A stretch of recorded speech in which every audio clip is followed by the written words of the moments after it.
Hello students, chapter 6 geography manufacturing industries हम कर रहे हैं। हमने मैन्युफैक्चरिंग इंडस्ट्रीज़ में एग्रो बेस्ड इंडस्ट्रीज़ कर लिए, मिनरल बेस्ड इंडस्ट्रीज, मतलब अब तक हम पूरा कर चुके हैं कि इंडस्ट्रीज़ हमारी इकोनॉमी में कितना ग्रोथ कर रही हैं, हमें कितना डेवलप कर रही हैं।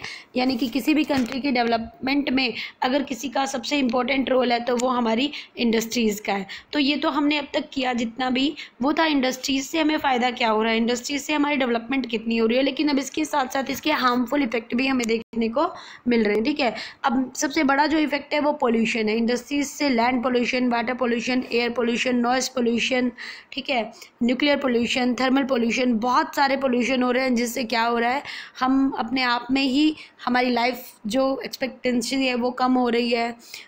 हम बहुत सारी बीमारियां हमें घेर रही हैं, कैंसर कह लो, क्रोनिकल डिजीज़ कह लो, एयर से होने वाली डिजीज़ कह लो, बहुत बीमारियां हमारे पास आ रही हैं। तो अब हम इस चैप्टर में इन पोल्यूशंस के बारे में पढ़ेंगे। ठीक है, अब एयर पोल्यूशन है जो सबसे इम्पोर्टेंट आप कह सकते हो। अब तो दिवाली के आसपास एयर पोल्यूशन के कारण आप कह सकते हो, दिवाली के बाद जो छुट्टियाँ होती है वो एयर पोल्यूशन के कारण होती है। पिछले साल जो छुट्टियाँ हुई थी हमारी, 4-5 दिन के हॉलीडेज़ हुए थे दिल्ली और एनसीआर में, तो वो इसीलिए हुए थे एनसीआर में और दिल्ली में, क्योंकि एयर पोल्यूशन इतना ज़्यादा बढ़ गया था कि हमें हॉलीडेज़ भी करनी पड़ी। ठीक है, चलिए एयर पोल्यूशन को स्टार्ट कर दिए। Air pollution is caused by presence of high proportion of undesirable gases such as sulphur dioxide and carbon monoxide.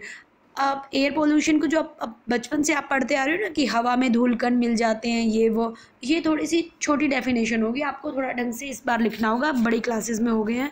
ठीक है, तो एयर पोल्यूशन मीन्स अनडिज़ायरेबल, जिन चीज़ की ज़रूरत नहीं है, जिन गैसेस की जो हमारे लिए हार्मफुल हैं, वो जब एयर में मौजूद होती हैं, जैसे सल्फर डाइऑक्साइड और कार्बन मोनोऑक्साइड। तो जब ज़्यादा मात्रा में, जब ज़्यादा क्वांटिटी में एयर में वो चीज़ें प्रेजेंस होंगी तो हम उसे एयर पोल्यूशन कहेंगे। ठीक है, अब सल्फर डाइऑक्साइड और कार्बन मोनोऑक्साइड ऐसी आप कह सकते हो गैसें हैं जो 0.05% भी अगर हमारे नियर अबाउट कहीं हैं, हम जहाँ सांस ले रहे हैं वहाँ हैं, तो ऑब्वियस है कि उस चीज़ का इफ़ेक्ट हमारे लंग्स पे, हमारे हार्ट पे, हमें कोई ना कोई डिजीज़ होने वाली होगी। ठीक है, तो ये ऐसी गैसेज है। ऑक्सीजन वगैरह अगर गैसेज हैं एयर में तो इट मीन्स बहुत बेटर है, अच्छी बात है।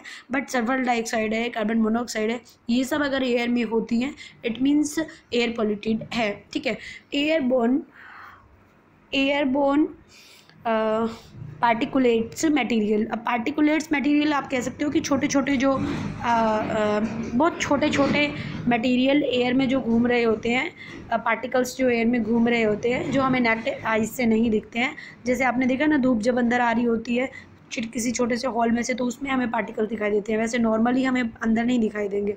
तो बहुत छोटे जो हमें दिखाई भी नहीं देते हैं नेट आइज से, वो सॉलिड फॉर्म में भी होते हैं, लिक्विड फॉर्म में भी होती हैं, जैसे डस्ट भी है, स्प्रे भी है, मिस्ट भी है, स्मोक भी है।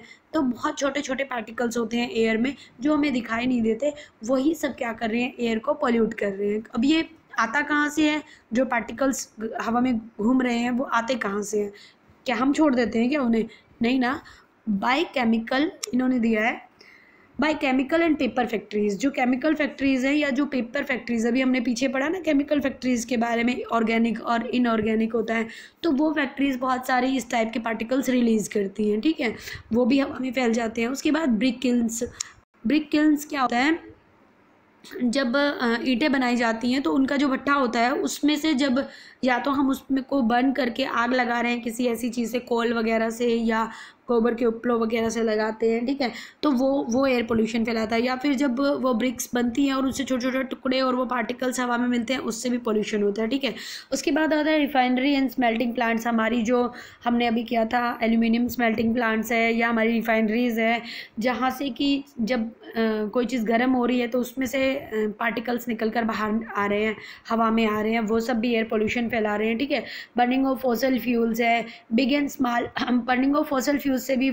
जब फॉसल फ्यूल्स है वो बर्न कर रहे हैं, जैसे गोबर के उपले वगैरह, उनसे भी बहुत सारे पार्टिकल्स हवा में मिल रहे हैं। ठीक है, आगे कह रहे हैं big and small factories that ignore pollution norms. Pollution के नॉर्म्स तो बना रखे हैं हमारी गवर्नमेंट ने कि जब कोई चीज़ ज़्यादा पोल्यूट कर रही है तो वो नहीं होनी चाहिए, उस पर बैन लगना चाहिए। लेकिन बड़ी बड़ी फैक्ट्रीज़, हमने जितनी फैक्ट्रीज़ पढ़ी थी, एल्यूमिनियम स्मेल्टिंग वाली पढ़ी थी और केमिकल इंडस्ट्रीज पड़ी थी, फर्टिलाइज़र इंडस्ट्रीज पड़ी थी, वो सब भी इन नॉर्म्स को फॉलो नहीं कर रही हैं, ठीक है। कहीं ना कहीं करप्शन इतना है कि वो नॉर्म्स फॉलो होते ही नहीं हैं। उसके बाद है toxic gases leak can be very hazards with long term effect. आपको पता ही है कि जहरीली जो गैसेज हैं, टॉक्सिक गैसेज जो है वो कई बार लीकेज हो जाती है। अभी कुछ टाइम पहले जो फार्मास्यूटिक की आप कह सकते हो कि फैक्ट्री थी जिसमें दवाइयाँ बनती हैं, उसमें से भी गैसेस लीक हो गई थी, कई आदमी मर गए थे, रोड पे ही बेहोश हो गए थे वो आदमी। आपने न्यूज़ देखते हो तो उनमें पड़ेगा। तो ये हमारे लिए बहुत एक संकट का टाइम है, हज़ार्ड हमारे लिए हो जाता है ये, ठीक है। उसके बाद आ रहा है are you aware the Bhopal त्रासदी। येस, आपने भोपाल त्रासदी के बारे में सुना होगा शायद, आपकी बुक में शायद 8th में, हाँ 8th में आई थिंक भोपाल त्रासदी के बारे में है। भोपाल गैस त्रासदी में क्या हुआ था, गैस लीक हुई थी जिसके कारण बहुत सारे लोग जो है इफेक्टेड हुए थे। आज भी वहाँ के लोग जो हैं इफेक्टेड ही पैदा हो रहे हैं, मतलब उनको कोई ना कोई इस टाइप की क्रोनिकल डिजीज़ लगी हुई है, कोई बीमारी है जो उनमें हेरिडिटी चल रही है वहाँ के एटमॉस्फेयर के कारण, ठीक है। तो इस टॉपिक पे इस वीडियो में हमने एयर पोल्यूशन पढ़ा। नेक्स्ट में हम वाटर पोल्यूशन, थर्मल पोल्यूशन और नॉइज़ पोल्यूशन एक साथ पढ़ेंगे। Okay, thank you.